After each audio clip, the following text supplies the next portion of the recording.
You searched for how to add Jotform responses to Google Sheets using Zapier, and that's exactly what I'm going to show you right now. Open your browser, go to zapier.com and sign in. The dashboard loads and we're jumping straight in.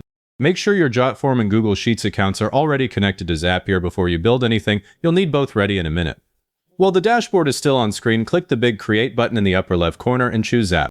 The Zap editor opens with an empty trigger step waiting for you. Click that trigger step, a search bar appears. Type Jotform, then select it from the app list. The trigger event options pop up. Choose New Submission because we want every form entry to fire this. Click Continue underneath. If it prompts you to connect a Jotform account, do that now. A quick sign-in window opens, you grant permission, and you're back. Now pick the exact form you want to monitor from the dropdown. I always double-check I've got the right one here. Pulling submissions from the wrong form is a mess later. Click Continue and Zapier loads a test screen. Now we test the trigger to make sure Zapier can see a real submission. Hit Test Trigger. If you've already got responses, you'll see one appear right below. If not, open Jotform in a new tab, submit a sample entry yourself, just fill it out fast and hit Submit, then come back to Zapier and click Test Trigger again. Zapier pulls the latest submission and shows every field. You're looking at the raw data from your form, things like full name, email address, phone number, and any custom fields you set up. Glance through it. If a field you expect is missing, go check that the field exists in your form and actually has a value in that test entry. I've had a missing field kill a whole automation because I forgot to fill it in the sample. Once the data looks right, it's time to add the action. Click the plus icon below the trigger, then Action. Search for Google Sheets, select it, and choose Create Spreadsheet Row as the action event. That's the one that pushes data into a new row. Click Continue. A Google account connection screen appears. Sign in if prompted, allow Zapier to access your sheets, and once you're back, pick the correct Google account from the list. Hit Continue. Win! Now Zapier asks for the specific spreadsheet and worksheet. Click the spreadsheet dropdown and choose your destination file. Then select the worksheet, the individual tab inside that file. If you haven't created a sheet yet, pause and build one with column headers that match the fields you want to capture. Headers like full name, email, phone, company, comments, submission date.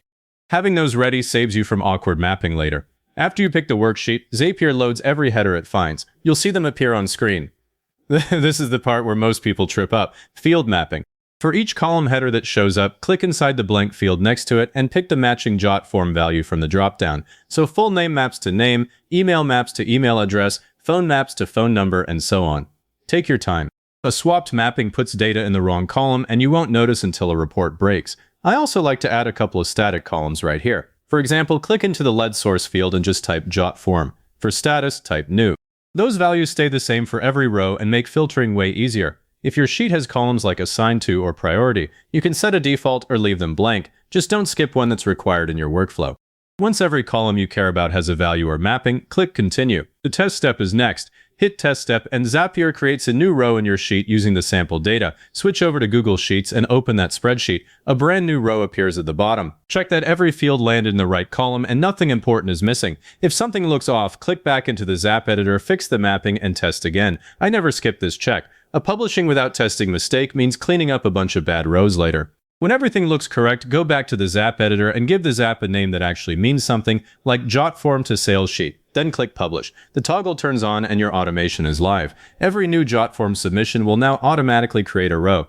But we're going to confirm it one last time. Open your Jotform, submit another real entry, wait about 5 seconds, then refresh your Google Sheet. The new row pops in on its own. No manual copying, no retyping. That's the whole thing working.